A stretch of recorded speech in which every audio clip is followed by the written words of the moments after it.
Bismillahirrahmanirrahim. Assalamualaikum warahmatullahi wabarakatuh. Alhamdulillahi rabbil alamin.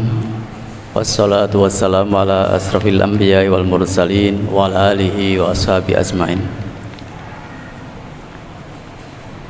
Bapak Ibu jamaah salat zuhur yang saya hormati, tentunya mari kita selalu mensyukuri nikmat Allah Subhanahu wa ta'ala.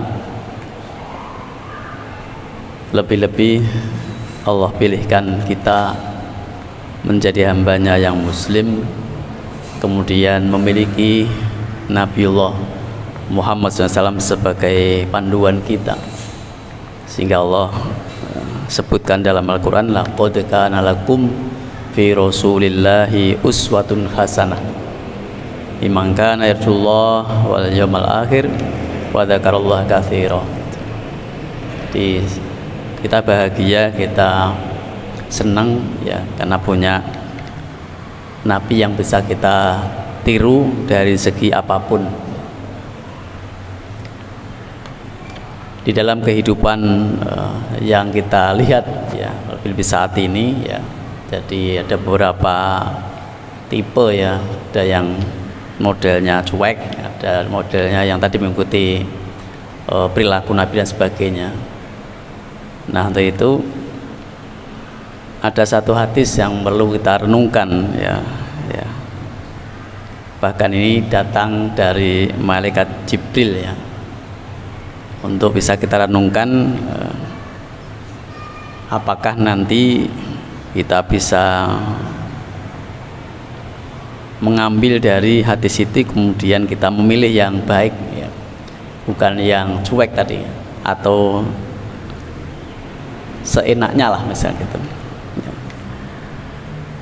Dilihat dari Sahal bin Sa'ad radhiyallahu an, jadi atani Jibril, jadi Nabi bersabda, faqala ya Muhammad.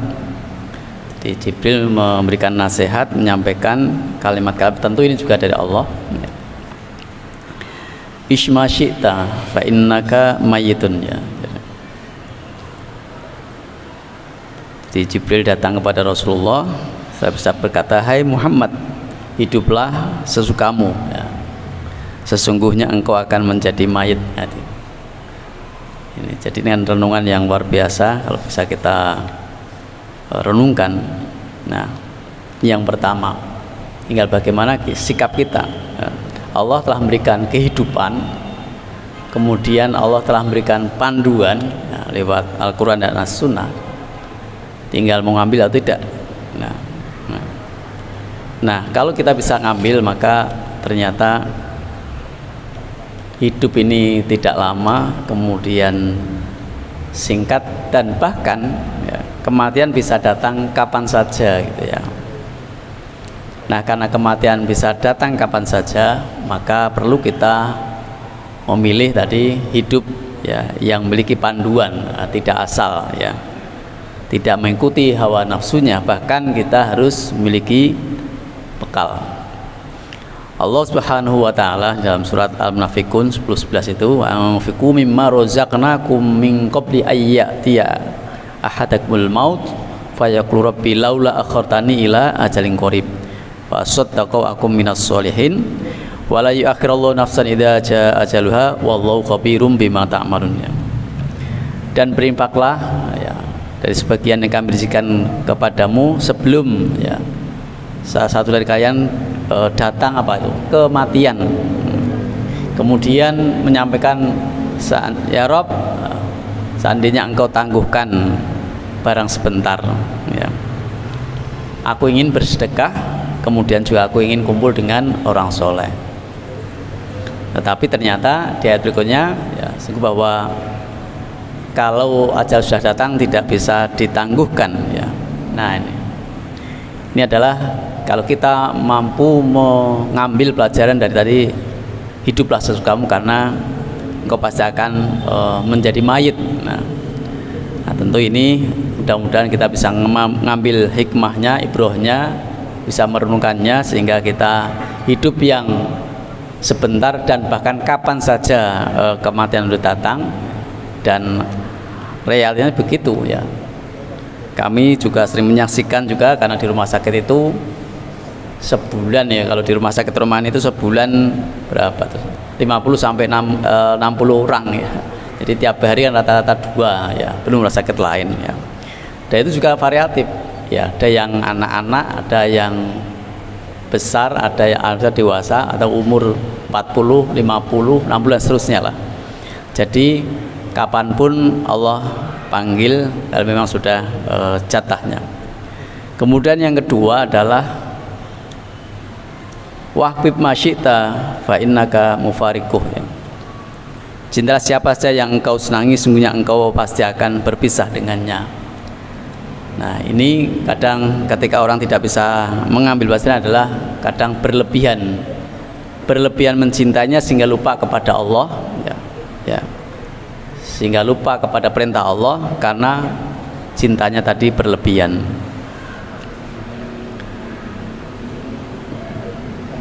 Jamaah salat zuhur yang saya hormati, kita boleh mencintai ya, tetapi tadi akan berpisah ya. Di dalam gambaran hadis itu adalah ada 3 hal yang mengikuti mayit sampai ke kubur ya. 2 akan kembali dan 1 tetap bersamanya di kubur ya. Jadi mengikutinya adalah keluarga, harta dan amalnya. Yang kembali adalah keluarga dan hartanya, sedangkan yang tetap bersamanya di kubur adalah amalnya. Jadi, ternyata begitu di dalam kenyataannya sekalian, sehingga kita akan berpisah dengan orang yang kita cintai, yaitu keluarga. Bahkan harta yang kita cari pun juga berpisah. Maka kalau kita kaitkan dengan yang pertama tadi, mudah-mudahan kita tidak menjadi orang yang awal gitu ya, kemudian menumpuk hartanya sehingga tidak mau menzakati, tidak mau menginfakkan, ditumpuk saja sehingga tahu-tahu lu sudah ajal datang. Kemudian yang ketiga adalah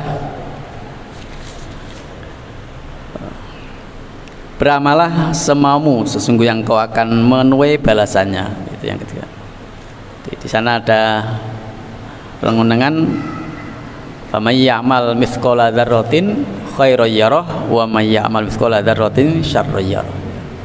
Siapa yang beramal meskipun sebesar biji sawi, di sini dzarrah ya, ternyata besok akan diperlihatkan, dan sebaliknya keburukan yang dilihat, yang dilaksanakan ternyata akan diperlihatkan. Nah, tetapi ketika kita menjadi orang yang baik, menjadi orang soleh, tentu ketika kita berbuat salah segera kita mohon ampun kepada Allah agar dihapus kesalahan itu. Coba kalau tadi hanya pokoknya berbuat semaunya ya, kemudian tanpa mau bertobat dan kembali pada Allah, ya pasti akan menjadi akibat buruknya. Keempat adalah, nah ini yang menarik adalah wa'amal anna syarafal mu'min min qiyamihi billail, min qiyamihi billail ya. Dan ketahuilah bahwa kemuliaan seorang mukmin terletak pada salat malam, dan kehormatannya adalah rasa kecukupan dari manusia. Wa'alam anna syarafal mu'min ya min billail wa izzahu isnahu anin nas. Jadi ada dua hal yang perlu juga kita renungkan, bahwa ingin menjadi orang yang mulia di hadapan Allah, ternyata sesering mungkin kita itu bangun malam kemudian qiyamul lail. Nah, dalam riwayat lain, hendaklah kalian menghidupkan malam karena merupakan kebiasaan orang soleh sebelum kalian, sebagai upaya mendekatkan diri kepada Rabb kalian, juga sebagai penghapus kesalahan, mencegah dari perbuatan dosa, serta guna mengusir penyakit dari badan. Jadi ternyata hikmahnya sangat banyak sekali. Ketika kita mau qiyamul lail, bangun malam, di mana orang lain itu juga tidur. Mudah-mudahan kita juga rajin untuk bisa menghidupkan malam sehingga mendapatkan kemuliaan dari Allah Subhanahu wa taala. Kemudian yang terakhir adalah Kita akan mulia ketika merasa cukup kamu dari manusia. Jangan memperlihatkan seakan-akan kita butuh kepada manusia, walaupun hanya dengan di sini gosokan siwak ya.